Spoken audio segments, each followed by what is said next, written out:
Well, jubilate to you all, and welcome. Welcome to the First Unitarian Church this morning. We come to this time and this very special, cherished place. We come to rediscover the wondrous gift of a free religious community. We come to renew our faith in the holiness, goodness, and beauty of life, to reaffirm the way of the open mind and the full heart. We come to kindle the flame of memory and hope, and to reclaim the vision of an earth made fair with all her people one.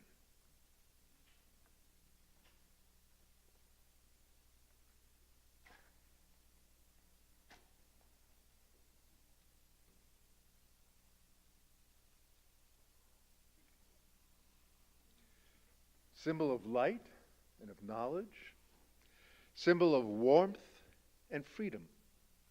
We light this chalice as a symbol of our faith.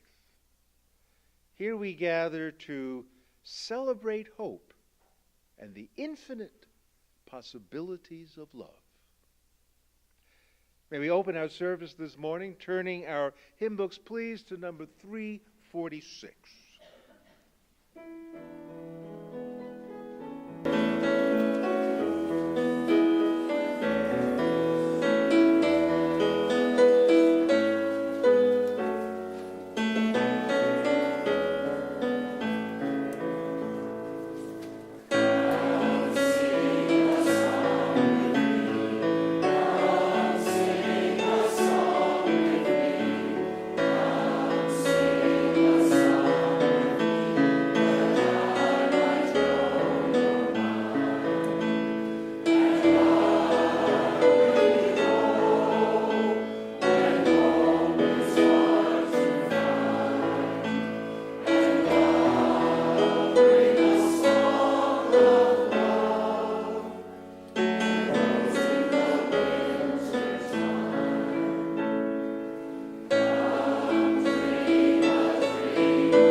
Our designated time in the worship service A time for prayer or meditation or reflection is usually meant as a time for us to be alone with our thoughts, collect our spirits. So many opportunities, so many different directions in which we can go. It could be a time where we seek or ask for healing or forgiveness or anything really except maybe figuring out a grocery list, which probably many people do here during that time. In our meditation this morning, I want to present something actually a little different and perhaps quite challenging to some extent. I personally was challenged when I came across these remarks by Ahmed Ragad, who is professor of science and religion at Harvard Divinity School. Now, although, our prayers here are quite different in form than that of Professor Ragad, who practices Islam, and our prayers would be different from what you'd find in most Christian churches or in synagogues, there's still, regardless of the house of worship, there's still a universal tone, one might say, that is in its nature asking for something. And so in some way we are all asking for maybe a bit more kindness or love or mercy or justice or winning the lottery. We're asking. It's called petitionary prayer, where a person in some sense, and we're going the whole gamut from liberal to orthodox, a person is in some way asking for something to be delivered unto her or unto him. Now, in his morning prayer at Harvard's Memorial Church, and this is probably 2 weeks ago, maybe 3 weeks ago, Professor Ragad asked God to grant him what he deserved. Wow, what he deserved.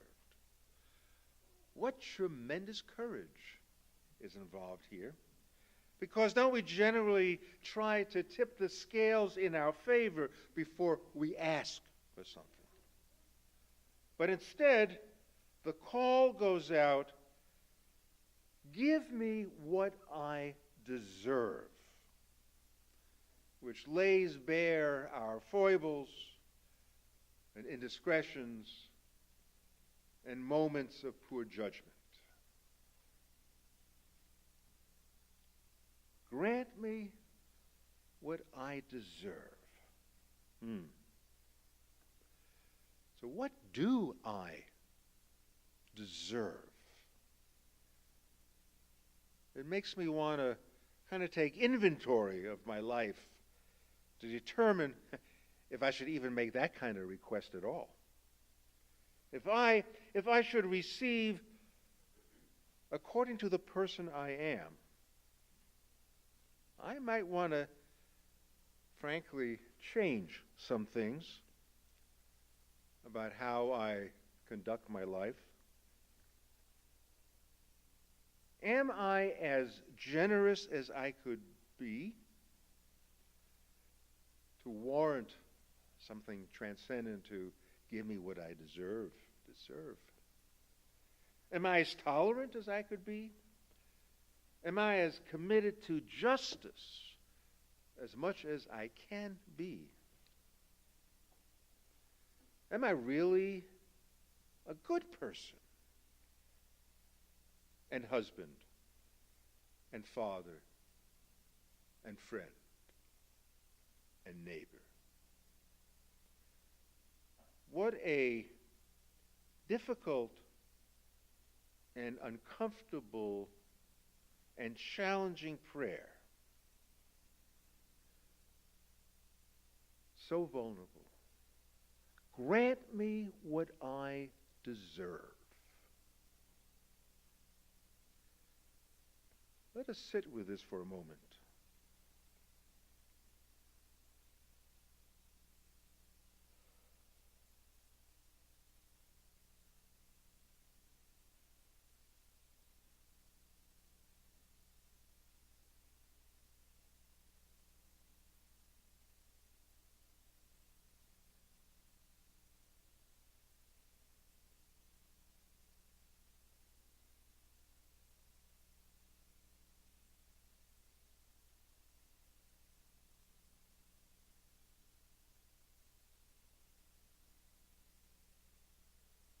So be it.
You know, from where I was sitting,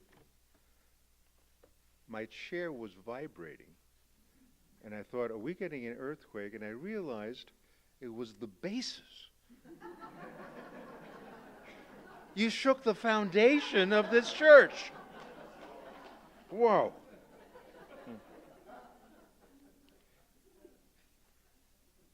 Thank you. So as we warm our way to the interesting subject of theology, I just want to catch a couple of snippets so we can set a temperature from which we can go up and go down, but at least let's get a sense of two really good ideas about theology, and these are very short pieces. The first by Marilynne Robinson, the second is going to be by John Polkinghorne. Both are involved in theology. Marilynne is a novelist whose works do touch upon theology, and she's a great essayist.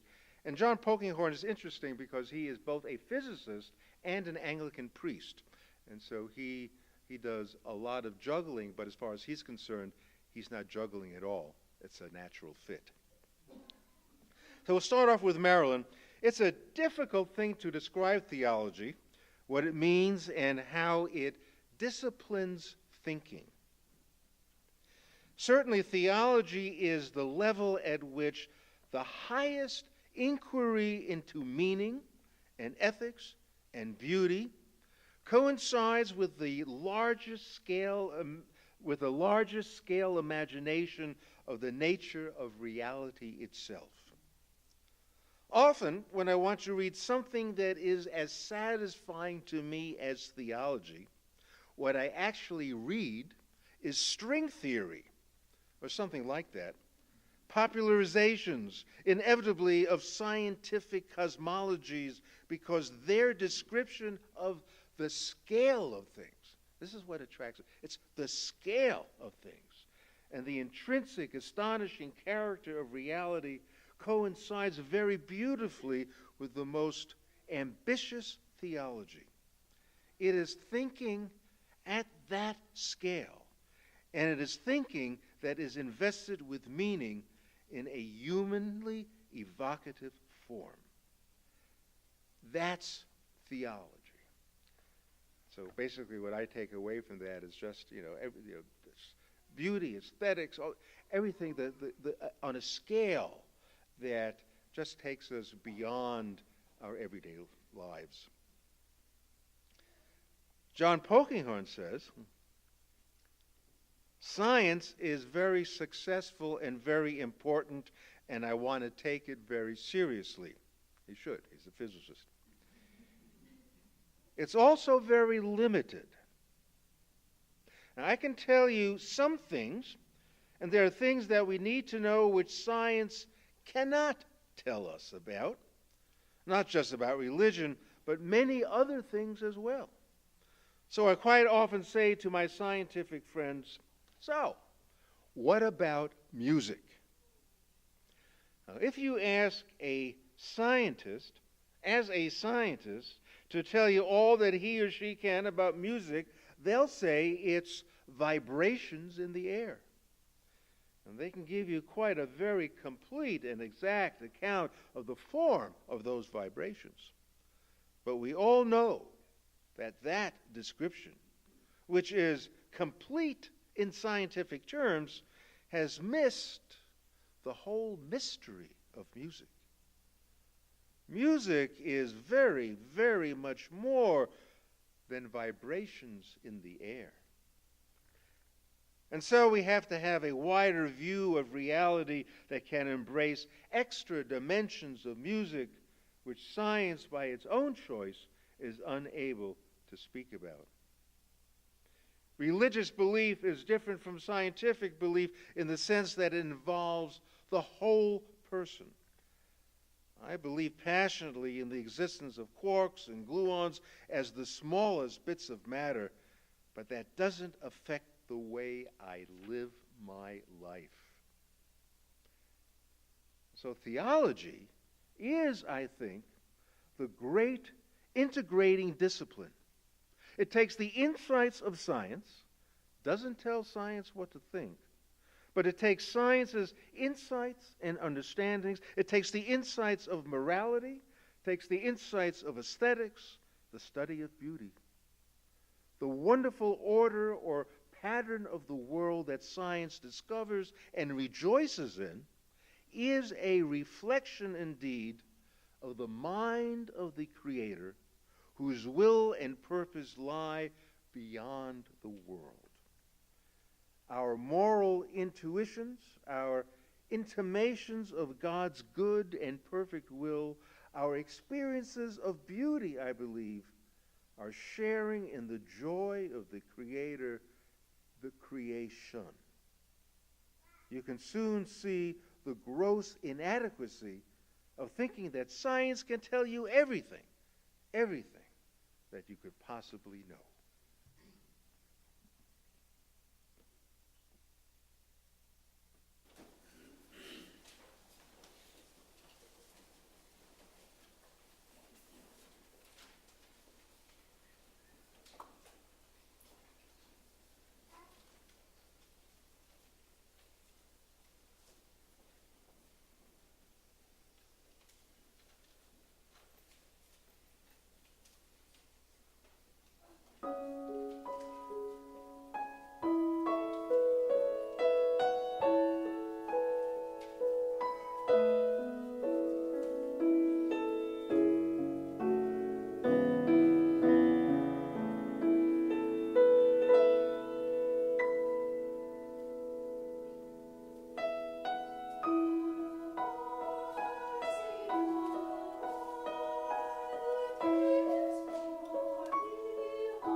I certainly want to thank the choir very, very much.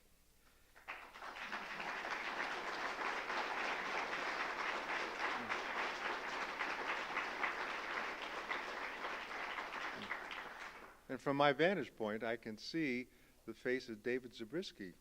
And when it's over, it was like, that was okay. Au contraire, absolutely.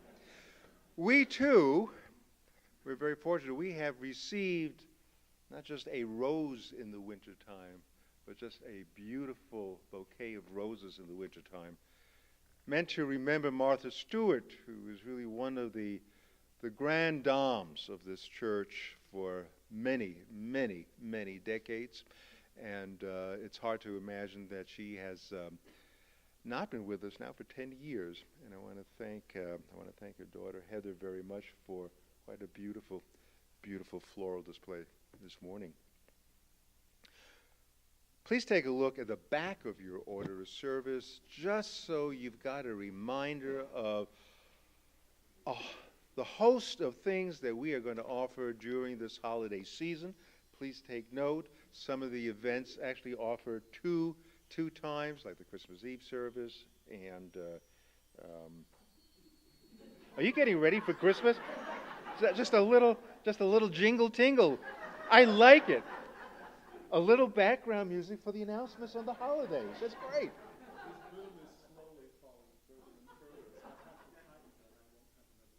Okay, no, that's right. Tinkle, man, tinkle. It's just great.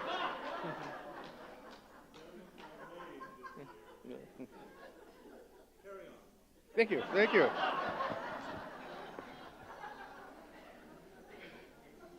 We've got some great programs, and see. No, I don't mind. For example, we have the solstice. Tickets are available. The solstice program on the 21st, a Friday night. We've got a service here at 6 o'clock, and tickets will be available not to get in for the worship service, but for a dinner. And the dinner also is a fundraiser for our high school kids who will be going on a civil rights tour, including Montgomery, Alabama, which has the new museum there. And so it's worthwhile, and it's good, and it's just a wonderful tradition we've had here for a long time. And so please just kind of take into account all the holidays treats. One thing that is different is that Christmas Cool, Sunday night the 23rd, Jazz Vespers, which will be the final night, the closing night, after 30 years. And so we think there might be a bunch of people who are going to be there for whatever reason, for good music or sentimental reasons. So we are going to offer two services, one at 6 and one at 8 o'clock. Tonight's Jazz Vespers, regular time, 7:30. We're going to pay tribute to John Coltrane. And it's going to be an exquisite evening, primarily of sax, but we're going to have our regular band with us, and it'll be good. The offering will now gratefully be received, a chance to greet one another and bid each other a fine good morning.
I want to put everybody's mind at ease right at the beginning, and that is theology, by definition, is incomprehensible, just so you know that.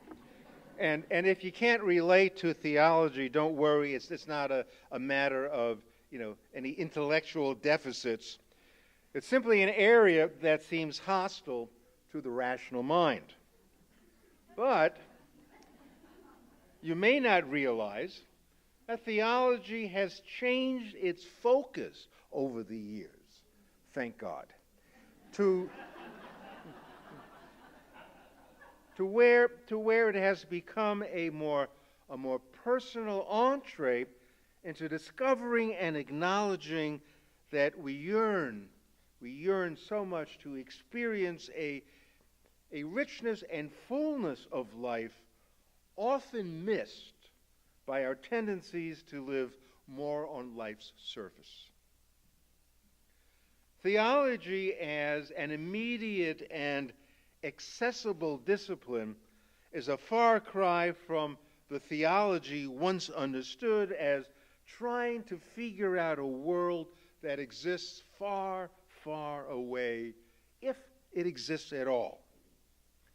In theological school, I was subjected to muddling through a metaphysical world far removed from any really concrete human experience. Metaphysics deals exclusively with abstractions. In other words, there's no there.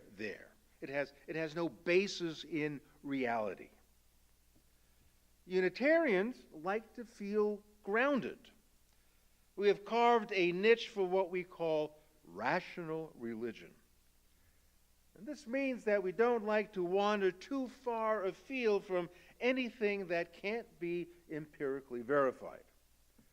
We like to play in the physical world, with some of us taking a few detours into worlds of abstraction by way of mathematics.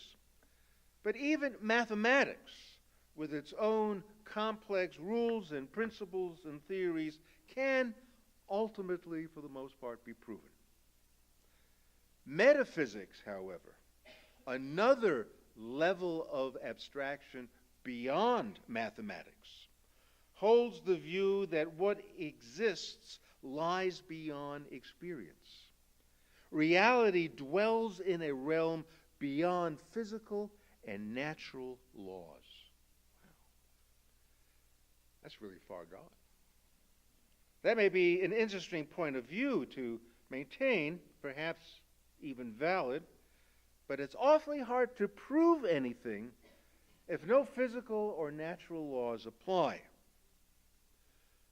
So theology inhabits the metaphysical world where the primary concern is proving that God is real. The task, then, is to prove the existence of something or someone that lies beyond natural laws. So the inherent problem, or the issue to be solved for theologians, is claiming to actually know something about God who exists in a metaphysical universe. How's that possible? Theologians must account for how their knowledge is attained. And even more importantly, how that knowledge can be distinguished from mere subjective opinions or beliefs. Now, for example, when George W. Bush eulogized his father last week, he spoke of this comforting thought, or ostensibly kind of presented it as his knowledge, that his dad was now in a comfortable place where he was holding hands once more with his lovely wife, Barbara. Well, obviously no one was going to interrupt him and ask for empirical evidence of a heavenly reunion between his parents. But there's still this image of W. Of course, he's just an example. We have so many of them. this image that underscores the difference between belief. Yeah, that was his belief. What's the difference between belief and knowledge? So really, by default, theology mostly relies on witnesses who attest that what they believe is true. Witnesses offer elaborate meanings to what they believe has substantive qualities. But it is, we need to realize, impossible to witness that which offers nothing concrete and which resides in an unknowable metaphysical universe. And yet, in fact, just last week I finished reading an essay by Tina Brown in which she witnesses to God. I thought, wow, Tina Brown, that kind of surprised me. And she said it kind of surprised her too. Tina Brown was once the editor of the New Yorker magazine, and it's no intellectual slouch. But here she shares her experience as follows. Late one night, on a Sunday before Christmas many years ago, a kind of frightening thing happened with my husband's health that never happened before. After everything was settled down at the end of the day, I was sitting in a chair in the living room. The whole house was quiet, and the children were in bed, and my husband asleep. I was just thinking about what had happened that day, and I sensed a presence in me that I had never sensed before. And I just named that presence as God, or God named that presence as God in me. And I felt the need to talk about it, and one person said, well, I think you've been touched by God. And I was. I still believe I was. Well, the metaphysical world is beyond our ken, but that doesn't stop theology from being invested in persuasion, gathering more and more witnesses who feel entitled to speak of abstract ideas as though they were real truth. I think we need to make an important distinction between truth and meaning. Countless stories exist that fill us with meaning, where the veracity of the story is actually superfluous. Who cares if Job really had this conversation with God about life's unfairness?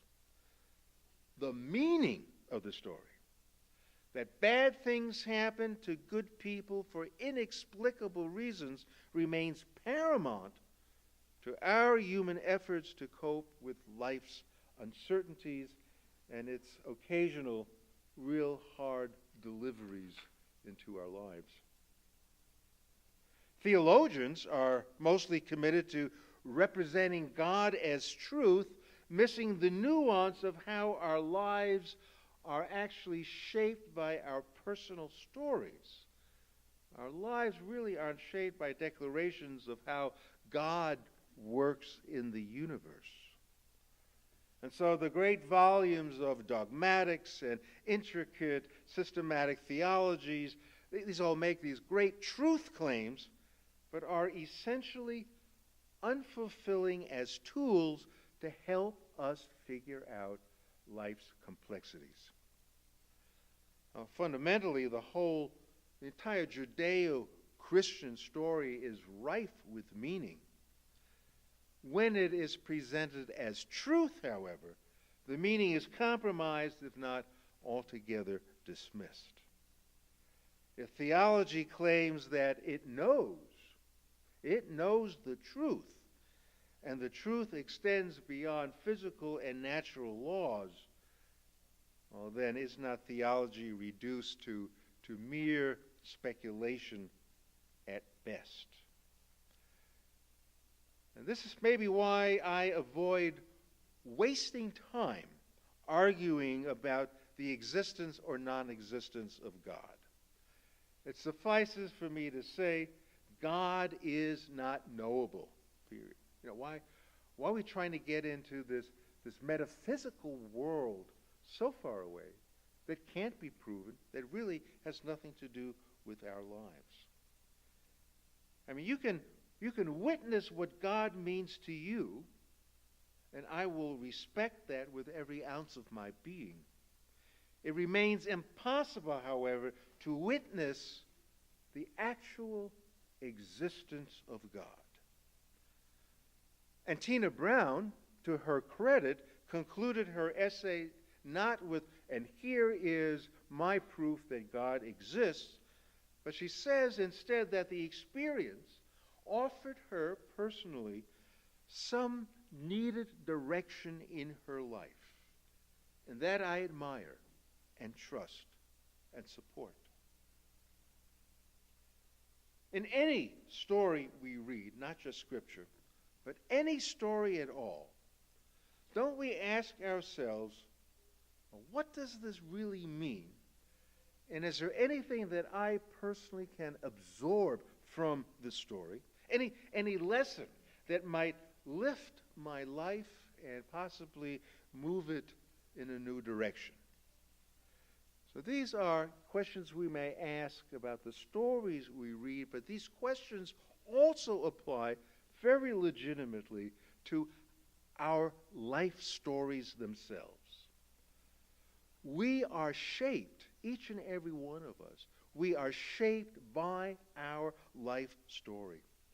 And we yearn to understand ourselves in light of our particular journey. And the journeys are so varied and scattered and all over the place. It could be the Holocaust survivor, how his or her life would be shaped. The immigrant forced to spend a couple of years in a refugee camp.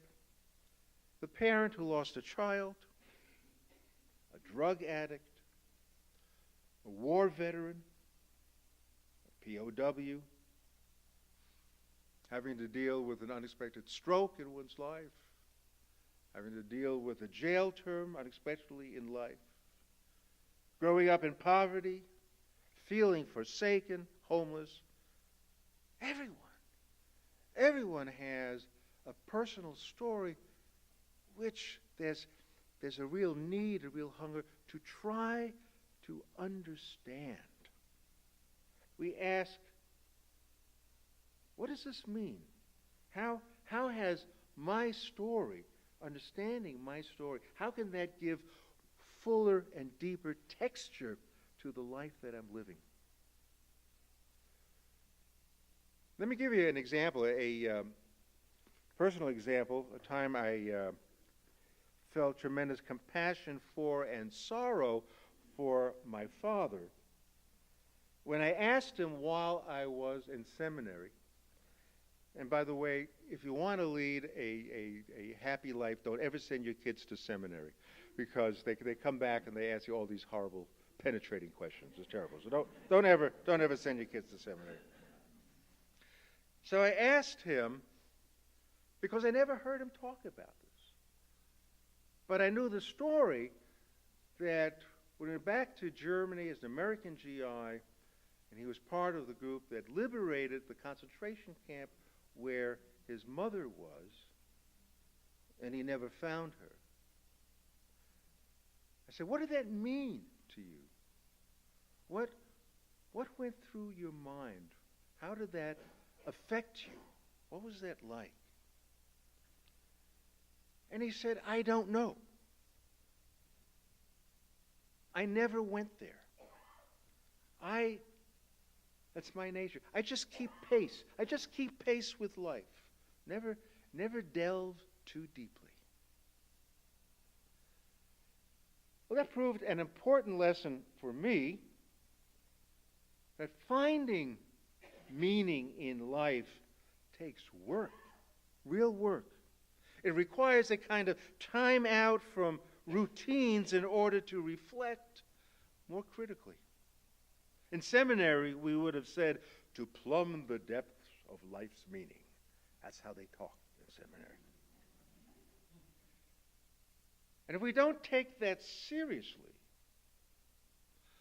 life will just pass us by quickly without the chance of discerning, understanding, growing from the richness, however painful that experience may be, however painful that life may be, that lies just below surface living.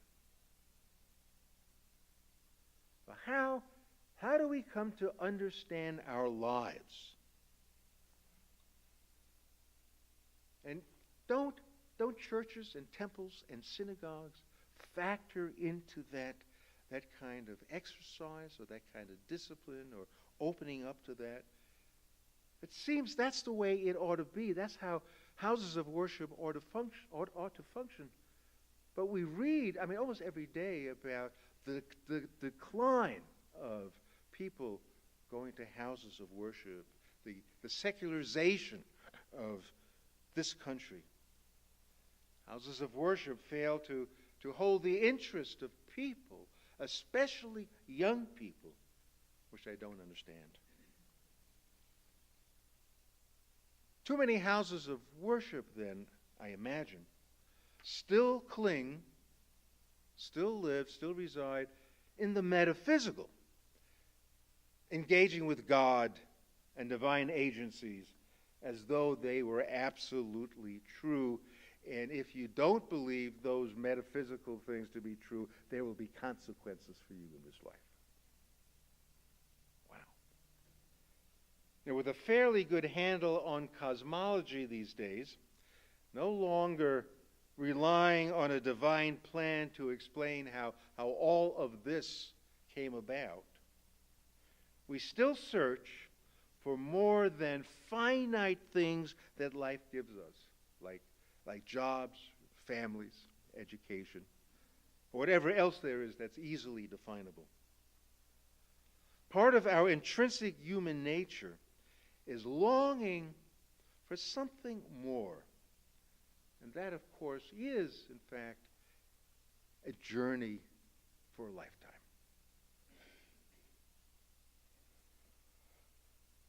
What a church community, any religious community, can ideally offer is kind of a grounding for us to go deeper, to have a chance to touch the deepest groundwater and not keep digging shallow holes everywhere, wherever we go.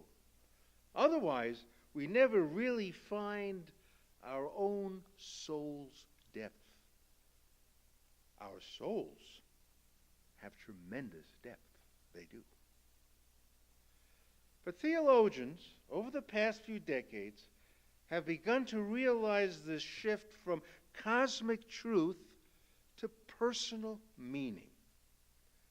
Now, it's still going to take a while for churches to catch up, but theology as a whole has stopped obsessing with the task of proving God's reality and has moved increasingly towards stories and poetry that profoundly touch the depth of human experience, touches the depth of our souls. Increasingly, the premise is that God is not knowable, but that shouldn't put churches out of business. Instead, we find a new theological direction towards faith and imagination. And this may be best illustrated by two poems I want to share with you this morning. The first by Mary Oliver, and I'm sure many of you are quite familiar with this, but it does illustrate the point when she talks about this yearning to live deeply, to really taste life in this short span of our mortality. And it's called When Death Comes.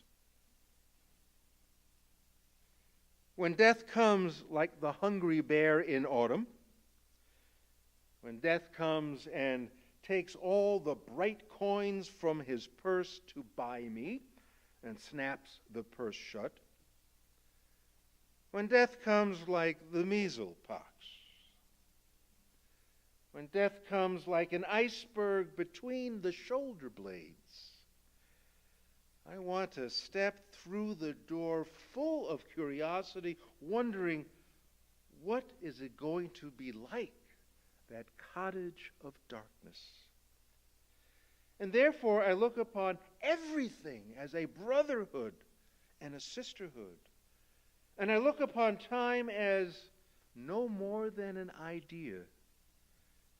And I consider eternity as another possibility. And I think of each life as a flower, as common as a field daisy and as singular. And each name, a comfortable music in the mouth, tending as all music does towards silence.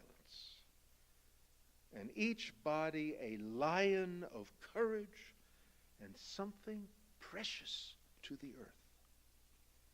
When it's over, I want to say all my life I was a bride married to amazement. I was the bridegroom taking the world into my arms. And when it's over, I don't want to wonder if I have made of my life something particular and real. I don't want to find myself sighing and frightened or full of argument.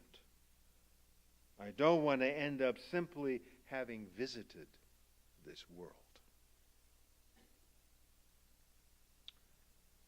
I like the way Bernard Maland frames this concept of theology as story, as struggle, as journey, looking for discoveries.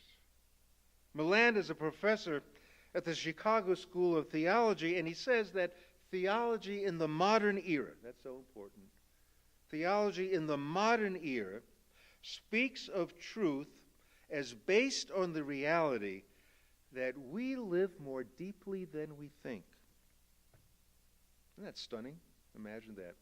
We live more deeply than we think. Isn't that why we find ourselves in church in these contemporary times? Good heavens, it's 2018, where we know so much already about how the universe works, but we are hungry to understand life more deeply than what our routines and habits will ordinarily allow. So theology now has become a kind of writing. For example, listen to how beautifully the poet Philip Booth tries to teach his daughter, ostensibly a swimming lesson, teach his daughter about trusting life, trusting the universe, trusting the water, trusting the many hard things that will inevitably fall her way. And he calls this poem First Lesson. Lie back, daughter. Let your head be tipped back in the cup of my hand. Gently, and I will hold you. Spread your arms wide. Lie out on the stream and look high at the gulls. A dead man's float is face down. You will dive and swim soon enough where this tide water ebbs to the sea. Daughter, believe me, when you tire on the long thrash to your island, lie up and survive. As you float now, where I held you and let go, remember when fear cramps your heart, what I told you. Lie gently and wide to the light year's stars. Lie back and let the sea hold you. We may well interpret in different ways this image of the long thrash to the island, but we know what it's all about. We know what he says. We know, we really know We know this fatherly advice on survival, and it resonates in our hearts.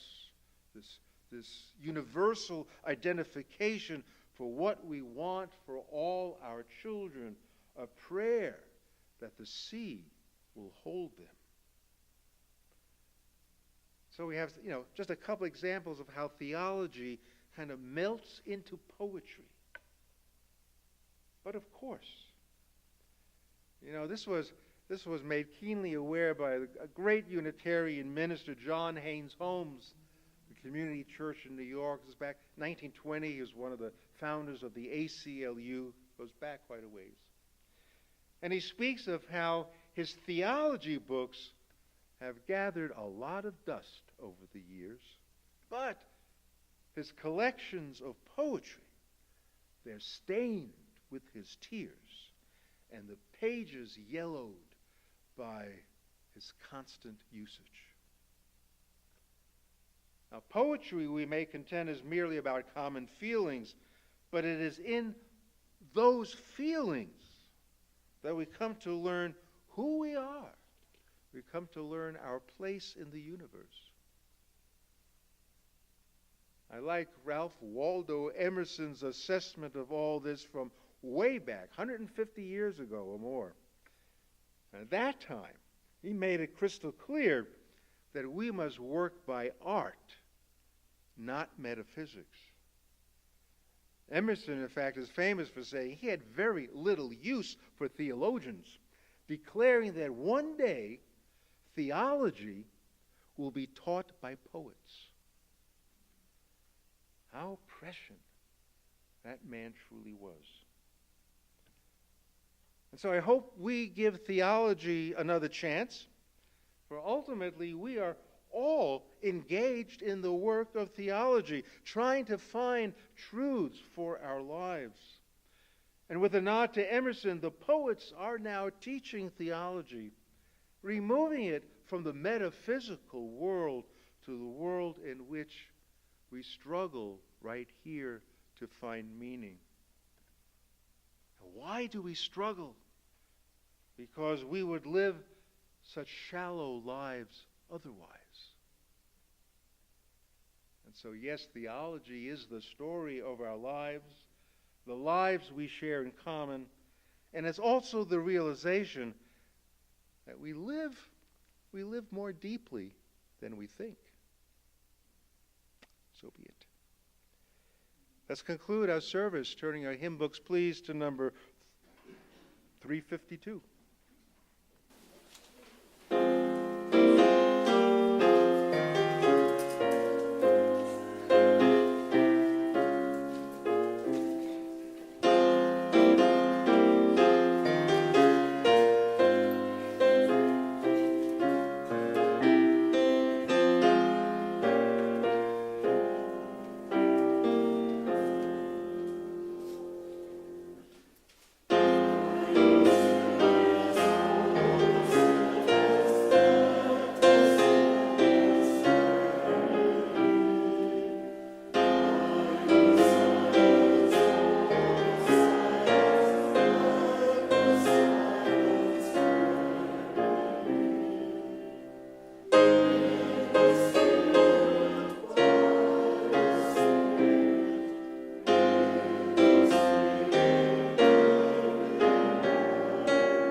As we extinguish the chalice, may we take courage because the way is often hard and the path never clear, and yeah, the stakes are pretty high.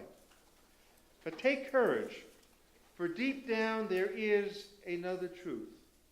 We, in this church community, are not alone. Amen.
Bravo.